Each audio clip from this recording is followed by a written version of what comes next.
ये आपकी पहली वीडियो थी जो बच्चे सुन रहे हैं आज। तो ये पहले वीडियो में मैंने स्टार्ट की थी। आज मुझे यही चैप्टर स्टार्ट करना है आपका, ठीक है। Accountancy chapter first, introduction to accounting. मैंने आपको सबसे पहले फर्स्ट क्लास में, आप देख सकते हो वीडियो फर्स्ट है बेटे। अरे आप सभी स्टूडेंट्स के पास जा चुकी, चाहे कोई नया स्टूडेंट है चाहे कोई पुराना स्टूडेंट है बेटा। मैंने कहा था सबसे पहले अकाउंटिंग हम प्रोसेस सिखाएंगे, तभी उसके बाद हम अकाउंटिंग की डेफिनेशन सिखा सकते हैं। अकाउंटिंग हमने प्रोसेस बताया था, identify the financial transaction events. ये आपने सब कुछ डिस्कस कर रखा हमने पहले ही। पहला प्रोसेस है कि जो ट्रांजेक्शन बिजनेस करता है उसको मनी में कन्वर्ट करते हैं, तो वो क्या कहलाएगी? Financial transactions. और इवेंट्स मैंने बताया था result of the transaction.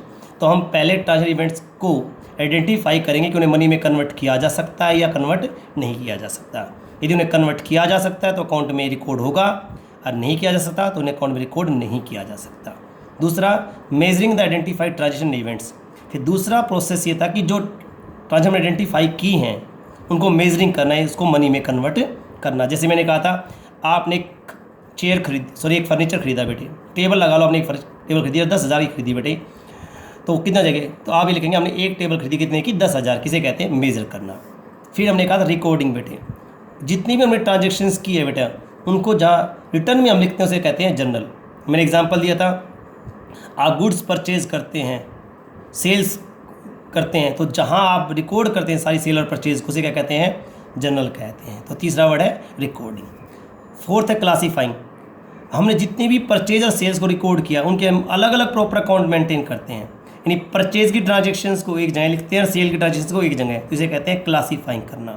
Classifying किस में होती है? लेजर में होती है। यानी परचेज के लिए अलग, सेल के लिए अलग, कैश के लिए अलग। यानी एक सी ट्रांजेक्शन्स को एक ही जगह पर लिखना, यानी पर्टिकुलर हेड की ट्रांजेक्शन्स को एक ही प्लेस पर लिखना। जैसे पर्टिकुलर हेड परचेज की ट्रांजेक्शन एक ही जगह पर लिखना क्लासीफाइंग कहलाता है। किस में करते हैं? लेजर में। फिर आता समराइजिंग।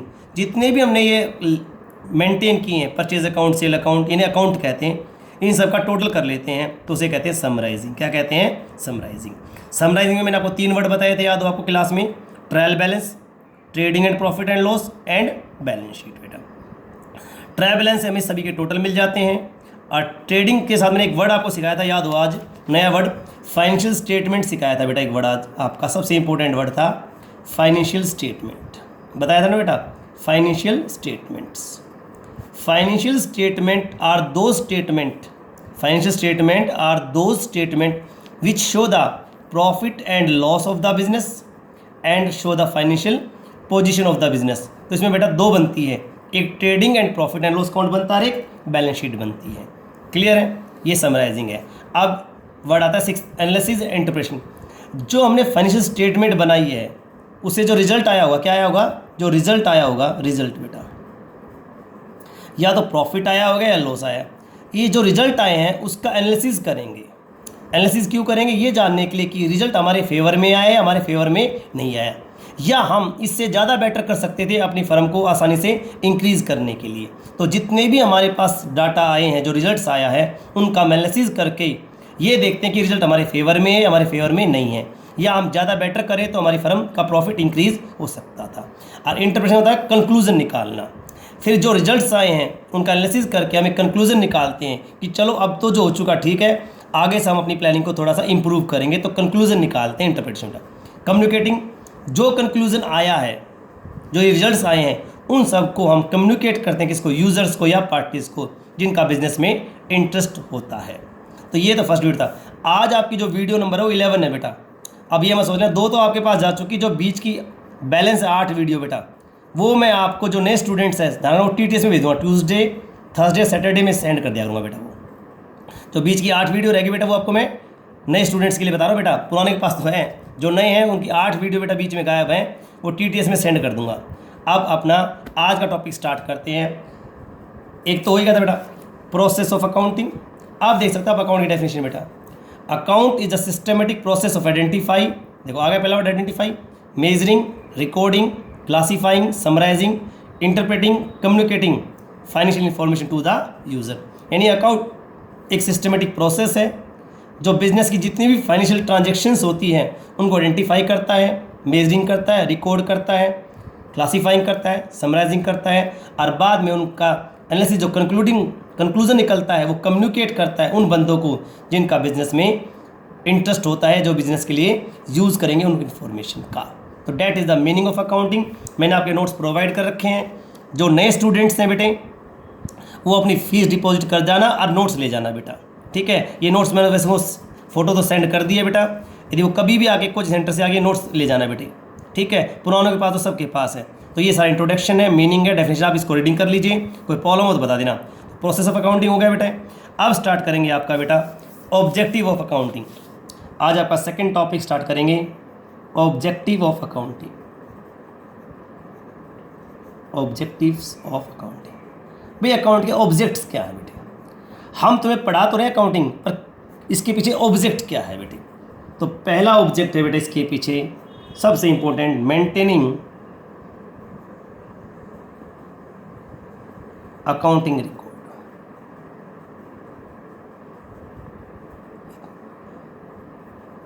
मेंटेनिंग अकाउंटिंग रिकॉर्ड सबसे मेन ऑब्जेक्ट अकाउंट का है, अकाउंट मेंटेन अकाउंटिंग रिकॉर्ड। देखिए आजकल बिजनेस में इतनी ज़्यादा ट्रांजेक्शन होते हैं, लॉट ऑफ ट्रांजेक्शन्स बेटे, उन सभी ट्रांजेक्शन्स को याद करना इम्पॉसिबल है एक इंसान के लिए। तो बेटा यदि हम उन सभी ट्रांजेक्शन्स को बेटा रिटर्न में लिख देते हैं तो एक इंसान को अपनी मेमोरी को याद रखने की ज़रूरत नहीं पड़ेगी मेमोरी में कि मैंने कितना लेन देन किया है। तो अकाउंट का पहला ऑब्जेक्ट है कि वो सारे अकाउंट मेंटेन करता है, जिसे प्रॉपर ट्रांजेक्शन्स को रिटर्न में लिखा जाता है। इसलिए किसी भी इंसान को भूलने की संभावना ना के बराबर होती है। इसलिए हम कहते हैं written record are better than oral record. तो अकाउंट का मेन पहला ऑब्जेक्ट यही है कि जो भी अकाउंटिंग करता है उसे रिटर्न में लिख लेता है बेटे। इससे क्या होता है, किसी भी ट्रांजेक्शन्स को भूलने की संभावना बिल्कुल भी नहीं होती बेटे। दूसरा आपका मेन ऑब्जेक्ट होता है बेटे, calculate the result of operation. Calculate the results of operation. मैंने आपको ऑपरेशन के बारे में पहले बताया था, बिजनेस जो काम करता है हम उसे ऑपरेशन कहते हैं। मैं तुम्हें पढ़ा रहा ये भी ऑपरेशन है। कोई फर्म प्रोडक्शन करती है उसके बाद सेल करते हैं, वो भी क्या है, ऑपरेशन है। और रिजल्ट का मतलब है यहाँ बेटा प्रॉफिट एंड लॉस, प्रॉफिट और लॉस। अकाउंट का दूसरा मेन ऑब्जेक्ट होता है कि बिजनेस जो काम करता है, बिजनेस जो ऑपरेशन करता है, उससे हमें ये बताना कि हमें प्रॉफिट हुआ है या लॉस हुआ है। तो दूसरा मेन ऑब्जेक्ट है calculate the result of operation. Third बेटे, ascertain the financial position. Financial position बेटा तीसरा मेन ऑब्जेक्ट है बेटा, वो हमारी फाइनेंशियल पोजीशन को बताता है। इसके लिए हम एक चीज़ बनाते हैं बेटा, बैलेंस शीट। क्या बनाते हैं? Balance sheet. और इसके लिए बेटा हम प्रॉफिट एंड लॉस जानने के लिए क्या बनाते हैं? प्रॉफिट एंड लॉस अकाउंट बनाते हैं बेटा, प्रॉफिट एंड लॉस। तो तीसरा मेन आपका ऑब्जेक्ट है अकाउंटिंग बिजनेस की फाइनेंशियल पोजीशन को बताता है कि हमारी फाइनेंशियल पोजीशन वीक है या स्ट्रॉन्ग है। यदि किसी का बिजनेस बहुत अच्छा चल रहा है बेटे, ऊंचाइयों पर है, तो हम क्या कहेंगे? इसकी फाइनेंशियल पोजीशन बहुत ज़्यादा स्ट्रॉन्ग है बेटे। और किसी का बिजनेस बेटा डाउन में चल रहा है तो हम कहेंगे इसकी फाइनेंशियल पोजीशन बहुत ज़्यादा वीक है बेटे। और हम किसी भी फर्म या कंपनी की बैलेंस शीट देखकर ये बता सकते हैं कि उस बिजनेस की फाइनेंशियल पोजीशन वीक है या स्ट्रॉन्ग है बेटे। फोर्थ बेटे, facilitating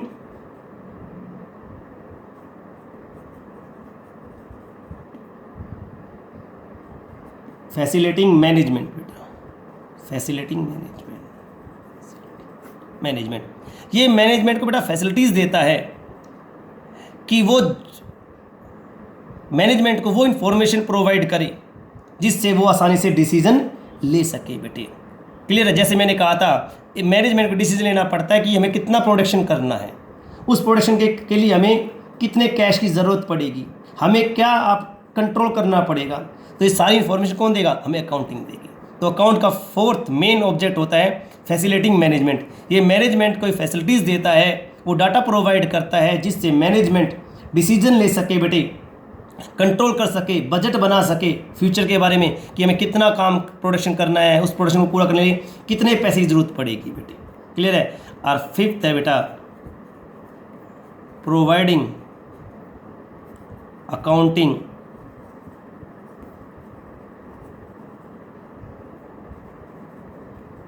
information to the users मैंने कहा था दो प्रकार के होते हैं बेटा, एक इंटरनल यूज़र होता है, एक एक्सटर्नल यूज़र होता है बेटा। इंटरनल का अंदर वाले यूजर्स, एक्सटर्नल आउटसाइडर बेटा। इंटरनल में आते हैं बेटा ओनर एंड मैनेजमेंट, एक्सटर्नल में आते हैं employees, government, bank, investors, landers. तो फोर्थ आपका लास्ट फिफ्थ मेन ऑब्जेक्ट है कि अकाउंटिंग उन बंदों को इंफॉर्मेशन प्रोवाइड करता है यूज़र्स को जिनको बिजनेस के प्रति डिसीजन लेने में हेल्प मिल सके, उन्हें ये पता लग सके हमारा पैसा सेफ है, कि हमारा पैसा डूबेगा नहीं। तो ये सारी इन्फॉर्मेशन मिलता है। मालिक को चाहिए प्रॉफिट एंड लॉस की इन्फॉर्मेशन, आउटसाइड को अपने पैसे की प्रॉब्लम है बेटा, एम्प्लॉयज़ को सैलरी की प्रॉब्लम है, तो ये उनको सभी को इन्फॉर्मेशन प्रोवाइड करता है। तो आपके 5 मेन ऑब्जेक्ट हैं। पहला ऑब्जेक्ट है मेंटेनिंग अकाउंटिंग रिकॉर्ड, यानी अकाउंट प्रॉपर अकाउंट मेंटेन करता है जिससे भूलने की संभावना बिल्कुल भी नहीं होती और एक आदमी को बार बार अपनी मेमोरी में उन चीज़ों को याद रखने की जरूरत नहीं पड़ेगी। दूसरा मेन ऑब्जेक्ट होता है बेटा कि अकाउंटिंग हम जो काम करते हैं, बिजनेस जो ऑपरेशन करता है उसका हमें रिजल्ट बताता है, यानी प्रॉफिट एंड लॉस के बारे में जानकारी देता है। तीसरा मेन ऑब्जेक्ट है अकाउंट हमें बिजनेस की फाइनेंशियल पोजीशन के बारे में जानकारी देता है कि हमारी फाइनेंशियल पोजीशन स्ट्रॉन्ग है या वीक है, इसके लिए वो बैलेंस शीट बनाता है। फैसिलिटेशन मैनेजमेंट, ये मैनेजमेंट को फैसिलिटीज़ देता है, डाटा प्रोवाइड करता है जिससे मैनेजमेंट आसानी से डिसीजन ले सके बिजनेस से रिलेटेड बेटा। Fifth account provide accounting information to the users, ये यूजर्स को अकाउंटिंग इन्फॉर्मेशन प्रोवाइड करता है। और यूजर 2 होते हैं इंटरनल और एक्सटर्नल, बिजनेसमैन और मैनेजमेंट बेटे। तो हर एक आदमी को उनकी जो ज़रूरत की इन्फॉर्मेशन होती है वो अकाउंट प्रोवाइड करता है। ये आपके मेन ऑब्जेक्ट ऑफ अकाउंटेंसी हो गए बेटे। अब आता है एडवांटेजेस बेटा, एडवांटेजेस ऑफ अकाउंटिंग, अकाउंट के एडवांटेज बेटा सारे एक से ही पाएंगे बेटा। पहला एडवांटेज है